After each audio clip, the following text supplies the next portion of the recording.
name's Marie Crownover. I'm a graduate of MelMarie Yoga. I am a yoga therapist. I enjoy yoga. I hope to teach yoga for as long as I possibly can, and I hope to keep learning because it's so expansive, so much that I haven't even imagined. It's just a way of my life. First of all, I'm 60 this year, and a lot of my peers are not healthy. They're not able to move like they should, I think, or they talk about aches and pains, which we all have. I think if you find something that brings you joy, and for me it's yoga, and you create a routine. For me, my first love is walking. It grounds me, and then I do yoga later, and that helps to open me up, right? So if you can find that joy, I think that yoga just enhances that. You're going to feel good in your body. Your body's going to move. It's so big. I think that a lot of people, especially with retirement too, it's kind of like, okay, that's it, versus seeing that as this is just another chapter of your life.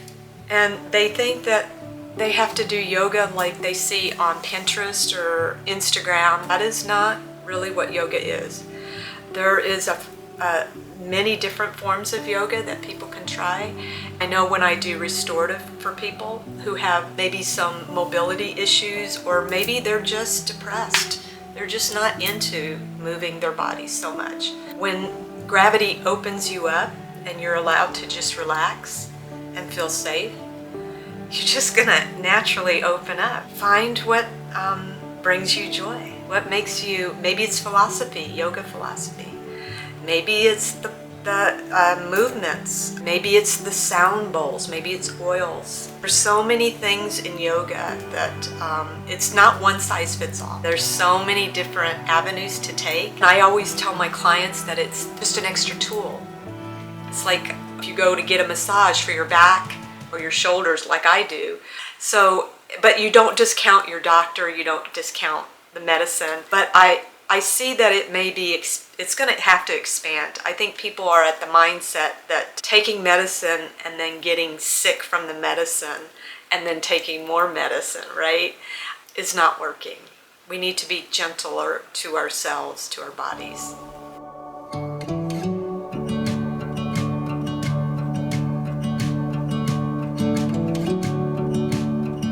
Regardless of where a person is in their life and where they are in terms of the state of their health, it can be either removed or it can be managed.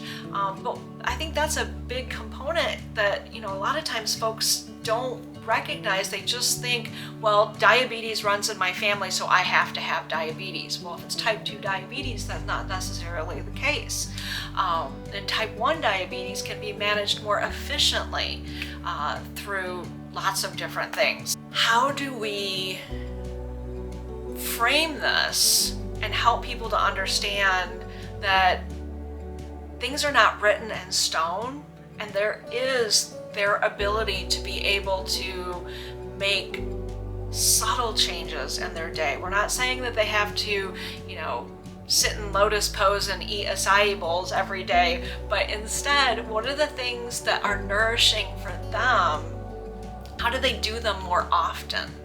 How do they be more aware of the things that are creating inflammation in their body, and paying more attention to when things feel happier and healthier and lighter in their body so they can do more of those things? Honestly, I've always kind of played instruments. When I was young, I would just hit things like a little drummer. I used to have a little keyboard I would play on. I got into production probably a year ago now, and it was kind of wanting to express my creative desires.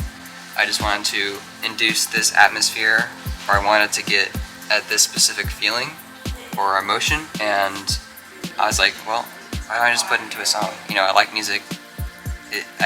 So it worked out. It's like converting my desire, whether it be to invoke a feeling of depth, or maybe you want to be uplifted, whatever. It works really well to transition that into a piece of music. In the realm of yoga and meditation and stuff, almost as a guide. Some people can have a tough time just sitting down and what am am I doing here? What am I trying to do? Meditate? You know, people get stuck, or it's almost like a doorway, so you can use it to open up different emotions, different mental states.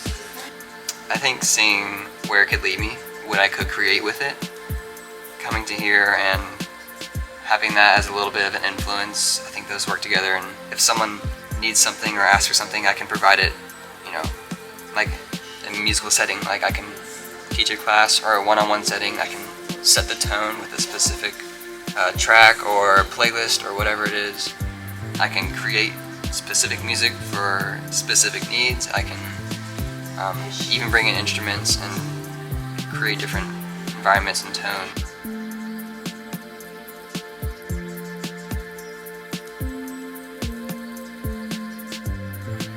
You know, when I started my career, I was very young, and I just respect and love the younger version of me, 19, going around in Fayetteville, North Carolina with little printed out from my at-home printer flyers of I am a yoga therapist, book one-on-one sessions. Like truly walking around the mall, handing it out to people. It's hilariously cringe in hindsight, but I was so passionate about yoga and mindfulness from the get-go.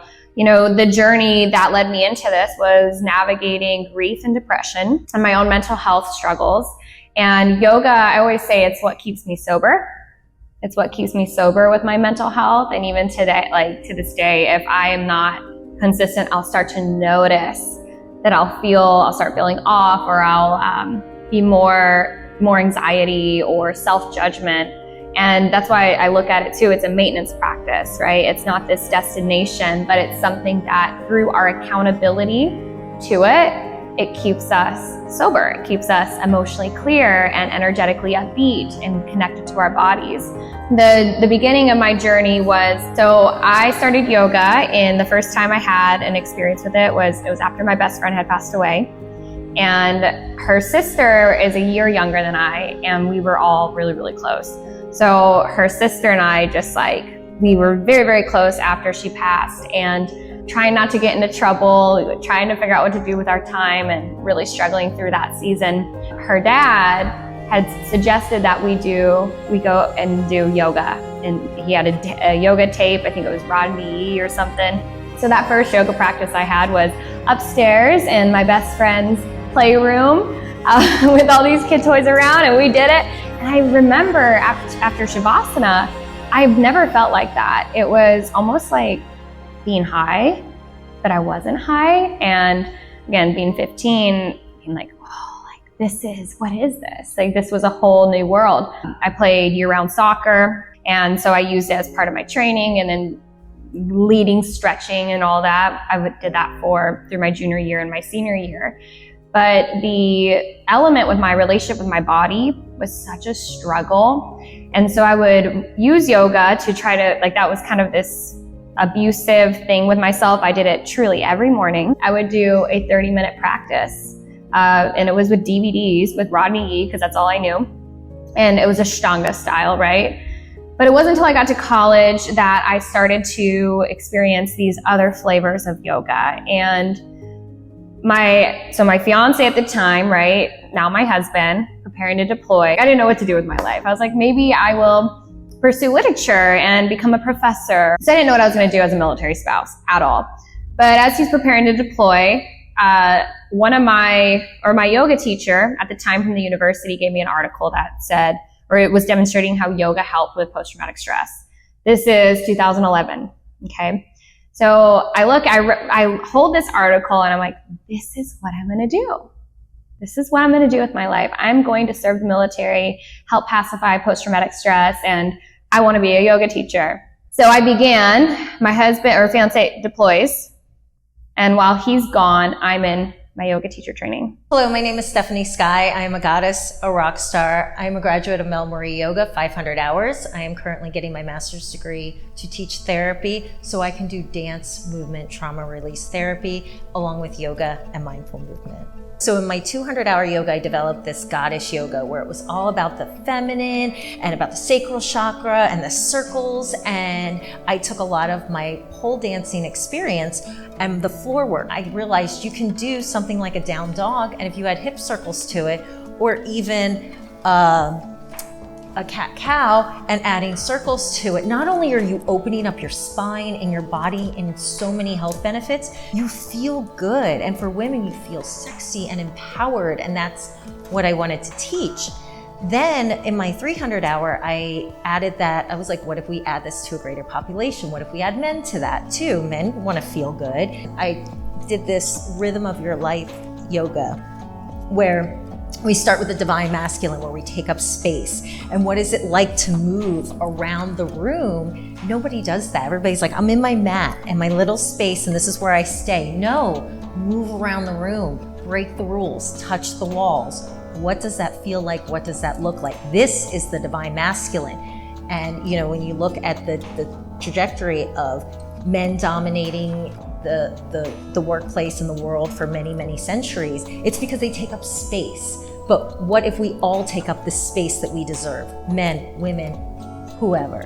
So take up your space. Then the second half of the class is the divine feminine, where we come into our bodies.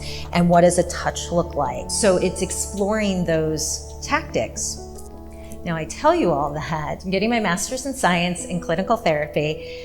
And what I plan to do with that is to use my dance experience, my yoga experience, my meditation experience to help specifically women heal from sexual trauma, to release trauma in the body through dance and movement and somatic healing in that way. And what my biggest fear when I started the program was like, I'm gonna have to do the traditional things and check the boxes, and that's not true. There is so much out there for therapy. I didn't think there'd be enough research for dance and movement therapy, and there is.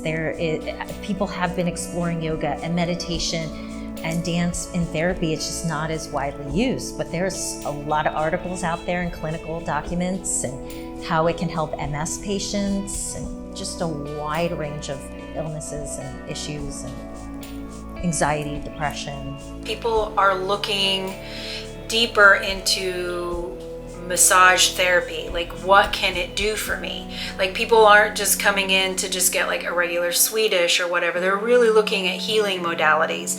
Massage is a perfect marriage of that mindfulness and the yoga and the massage together, because not everybody wants to do yoga.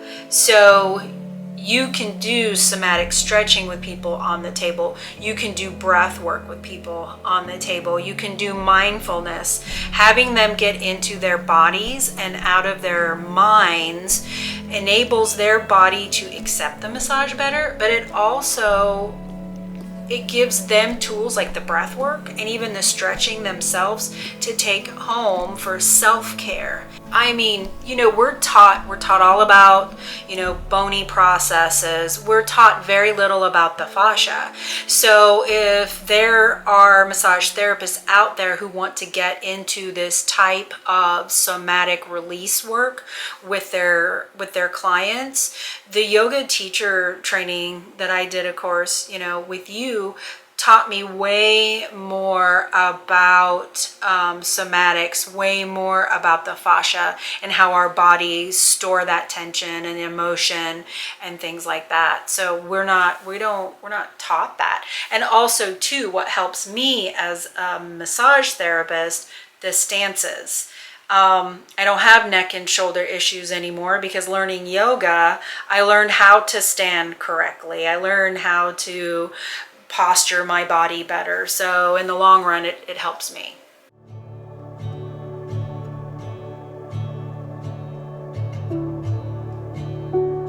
An event that you had, it was a poetry, and I read the description, and it was, healing, and I was in a pretty bad spot in my life, and I thought, okay, I need that. And then, of course, I had a military spouse and everywhere, and at the time of my, confusion and just trying to heal, that's all I saw. I picked up healing, I picked up military spouse and, this beautiful poetry, and that's what led me to it. And I met you here, and it was just such a beautiful experience. And I just felt like, this is what I want. I want to feel this all the time. You know, when I asked you afterwards, okay, what else can I do? I need more.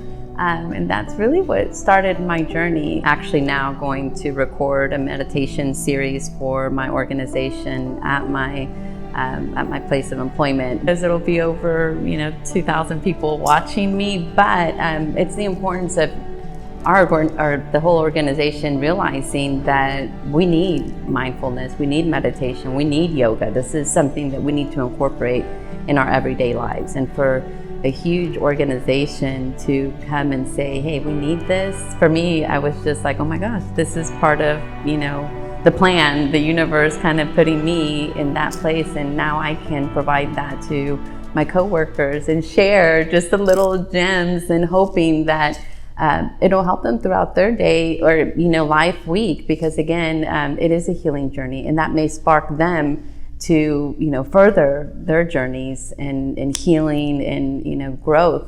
There was at one point that I was doing this work at Bear County Jail, and what I started to do is started incorporating a little bit of yoga, mindful movement, breathing, and to these inmates. And when I was there in general population, when I started introducing, they seemed at first a little confused about what was going on, but they seemed very curious. And the more I did this, the more they became open and, wow, why does this feel really good?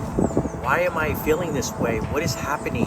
And when I started introducing more of this is how your body's responding, this is where you're holding trauma, this is where you're holding anger, this is where you're holding your emotions, and this is how we process those emotions. This is how we become in tune with our body and what is going on.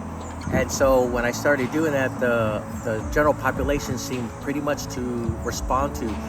Then at one point, they asked me to go ahead and teach the military unit at Bear County Jail. So when I started teaching the military unit, at first, they were not bought into that, but when I started doing it a little bit more at a time every week, they started to really open up and be open to, hey, can we actually do some breathing techniques? Can we do some meditation? Can we do some movement? And so finally, when I started incorporating more and more, these gentlemen, these military general population really did respond to it, and they crave. It's interesting to see these gentlemen that really crave that connection and with their bodies and to be able to move. They have done it in in strength and conditioning, where it's like, oh, well, here's a yoga pose and here's another yoga pose, right? So you can take yoga and you can do it that way. When the guys have that as an option, or they have doing yoga with me as an option, they're gonna pick, the sequencing and the breath work and just the mindfulness, the music, all of the things, even adding music that they would never listen to, and telling them that they have to put their phones down for 45 minutes to an hour. That is what do you mean I can't have my phone? I'm like, no, just put it over here. You'll be fine. Everybody will be there when you're done. And you see who is comfortable sitting with themselves and who is not yet comfortable, right? Because they'll be fidgeting and looking around the room, but I'm cueing them as we're going through the class, hey, this is your time to talk to yourself, just check in. And I just talk to them about how our body is always talking to us. If you take the time to listen, your body is going to tell you what it needs. Is your body thirsty? Are you hungry? Are you tired? So first of all, listen. And then second of all, can you be kind enough to yourself to actually allow yourself to drink water, to go get some healthy, nutritious food, to take a nap? And so that's just been another beautiful way that yoga has kind of tapped into the nervous system, and using it for stress management, but also allowing them to tap into themselves. I think yoga makes you vulnerable, especially the more that you learn about it. So you have to look at yourself. You have to look at your what's going on in your life. Change your mindset, hopefully. So that, because there's not just one perspective, there's all the different perspectives, all sides. Even the yoga asanas, so that the poses that we do, there's reasons for them. They're not just because we want to stretch and strengthen. It's to create space and give us some calm in the mind and the body. Every time I work with people, by the time we're done with the session, and I'm not making this up, there's a smile on their face. Every time. Because they've allowed themselves to feel safe, protected, and they can just release, and then at the end of the class, there's a smile. You know, it's wonderful to see that. I used to feel really awkward and uncomfortable in the sense of I didn't align with that. And I would struggle in myself. I'm like, am I really a yogi? You know, I was conducting yoga therapy regularly with clients and working one-on-one with clients. And what I learned was these are, like, I don't want to say normal people, right? Because everybody's so unique, but these are real humans. And if I'm coming in here with this sage on a stage mentality, it's not going to resonate. Like it was so human to human working with these clients that that's what allowed me to really own my truth and say, I'm therapeutic. Anything I do, it just depends on who's in front of me, and learning to tailor according to that. Permission for you to be the full scope of human, to meet your edges, to be bold, but yet be fragile. It's okay to be fragile, and it's okay to say no and not go to the edge today. And learning to work with our own barometer of agency, not just on the mat, but in our life. And so I believe in my own journey, it's just been this ever-evolving unfolding.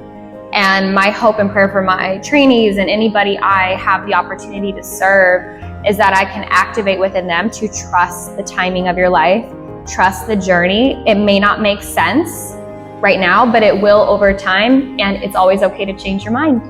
I want to see you express your uniqueness within the yoga industry. I want you to experience the luxury of being deeply seen and exquisitely supported in your professional journey. Not a check in the box, but a full evolution of parts of you that are ready to come forward and speak vitality into the world. I want to watch you come alive in your genius as a teacher, guide, and mentor to others. In this program, we welcome your sacred and guide you in self-expansion as you become a force that awakens our world into more wholeness, health, and vitality.